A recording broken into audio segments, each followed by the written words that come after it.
Here we go. Round one. I watched the school board meeting last night, and this is breaking news right here on the radio show. I don't think it's been reported anywhere else, so you're getting the first rundown of this school board meeting.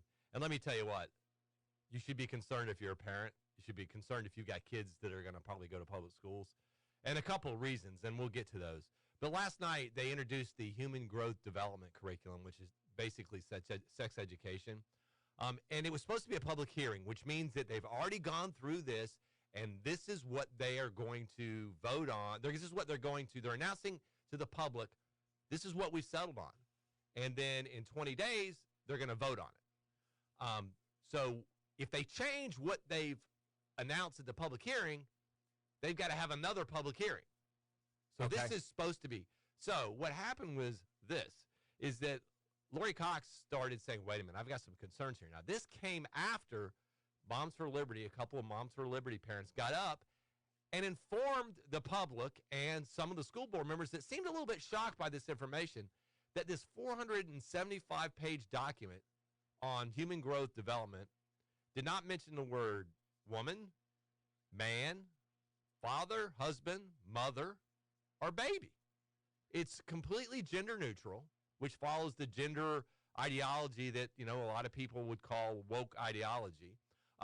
However, other terms like masturbation, anal sex, all those great terms are in there numerous times.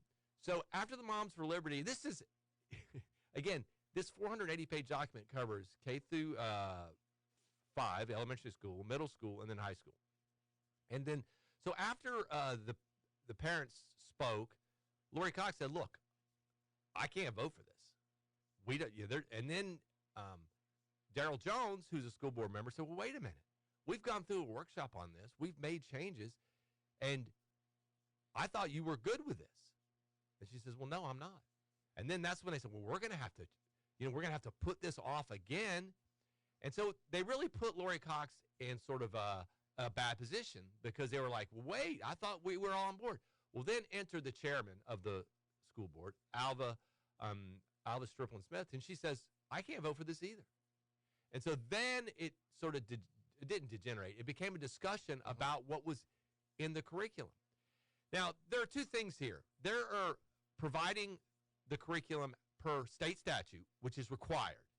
Okay. And the state statute clearly says abstinence should be the leading discussion about how to avoid STDs and pregnancies, right? That's state statute. Well, also in this 480-page document, there are optional lessons. You saw one of the optional lessons that is in there. And this is just an example of how to avoid STDs. This is for 7th graders, 12 to 13-year-olds. Okay, 12 to 13-year-old 7th graders, how to avoid sexually transmitted diseases. Okay, one of the ones listed in there is abstinence, but that's at the very bottom. They talk about the use of condoms. They talk about masturbation. They talk about mutual. They talk about oral sex, using a condom.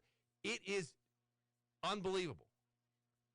And so there's two things here. First of all, this is going to get the light of day. It's going to be another week or two of discussing this, and we are going to cover it in detail. Now, there is an opt-out letter that parents can use.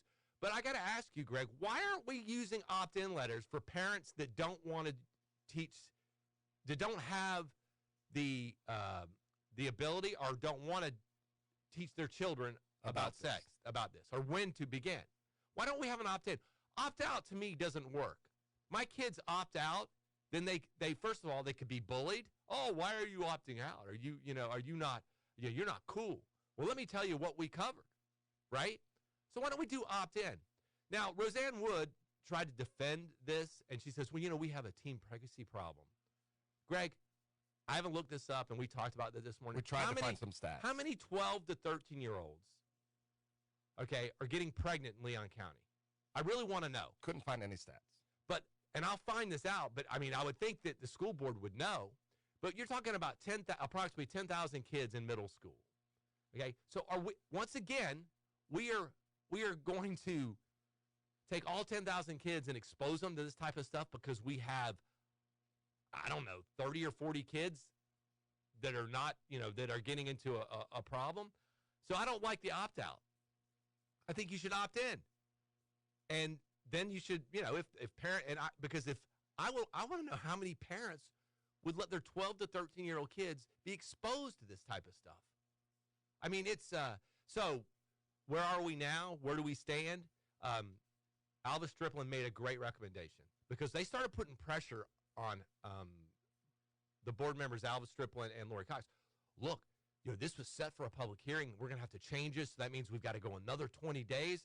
Alva Strickland said, look, I am never voting for something that I disagree with because of a timeline. So don't just quit talking to me about timelines. All right. And she says, why don't we pass the part of the curriculum that is required by the state? Boom, done. And be done with it instead of all this optional stuff. So that's the first thing. The second thing, Greg, I want to know who is on the dole, who's being paid by our tax dollars that thought that was something that our kids needed to see in 7th grade. Because somebody at that school board said, we need to include this. I want to know who that is. Is that Rocky Hanna? Is that, who is it? Because what I said, that's just a piece, that there's more in the document. But for somebody to think that a 12 and 13-year-old in Leon County should be exposed to that, there's no way they should be working in Leon County schools. This is, some of the stuff down here that is in this that you showed to me with the high risk for STDs and then how we'll most likely get an STD, the low risk, what you can do, and the no risk. But you're giving 7th graders, 12 to 13-year-olds, a map for what sex to have. And in a lot of households, it's not even a discussion. So why are we exposing this to middle schoolers? It is mind-boggling.